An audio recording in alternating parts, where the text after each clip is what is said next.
Tiger Woods' alleged infidelities have been the talk around the water coolers, but who profits most from the business of scandal? We're going to put that question and a few others to Christie Hefner. She joins us now. She is the former CEO of Playboy, has often sought to put the magazine, that is, women at the center of the storm.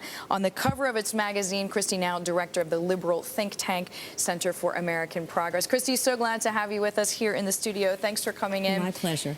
So let's talk about Tiger Woods. Yeah. Everybody else is. Your dad even made a comment saying, you know, he's not surprised. He's a young, healthy guy. It shouldn't be a surprise to the nation that Tiger Woods has these alleged infidelities, and saying that he may consider using the golf pro's alleged mistress for a shoot and a cover. I mean, is this the right way for a publishing business to make money from this kind of situation? Well, I think it speaks to the fact that there is this tension in that Tiger and his sponsors are going to want this to go away and not be in the public consciousness at all.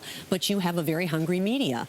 You have people that are looking to either offer 15 seconds of fame or, you know, money to the women involved. And we're already seeing stories that are out on the newsstand with information out there. And I think that he's going to be caught in the eye of the storm for a while.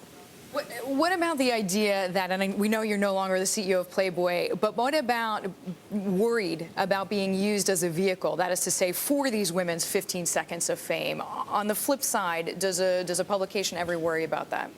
Well, I think you're covering what is in the zeitgeist, whether you're covering it in publishing the text messages that have been back and forth, and maybe the moral of this is the same thing we learned a few years ago, that corporate email is not private. Text messaging is not private, you know, buyer beware. But I think that nothing's going to change the interest in the media in covering these kinds of scandals. Not just the media interest, the public interest. Is it sort of a it's all fair in love and war kind of thing, or maybe absolutely? I mean, you see not so loving? Well, you see it on the talk shows. You see it on the late night comedians. They're going to be talking about what, to your point, the people are talking about around the water cooler. Well, we've had a big merger over the past 2 weeks announced, or at least a deal struck between GE and sort of Vivendi as the third dance partner and Comcast. Comcast ending up with 51% of NBC Universal.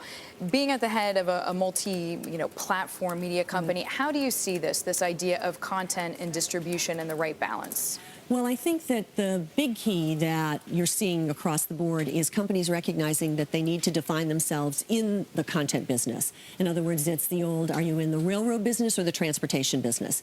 And you're seeing mergers within organizations so that content is moved across platforms.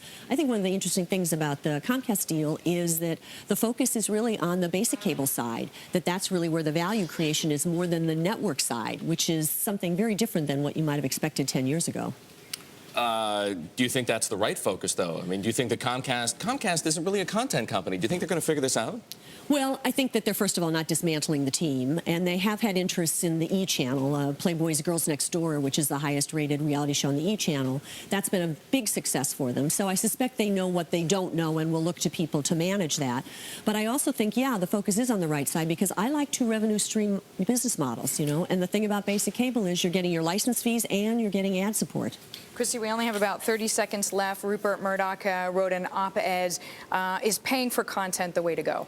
I think it's very important that publishers push back this notion that all things need to be free. And frankly, this is a chance to get out of a bad business model that they fostered, which was so ad-driven that both newspapers and magazines were basically, you know, underwriting their circulation. Okay. And that's not the healthiest model. Christie, we thank you very much. Christie Hefner there, former CEO of Playboy.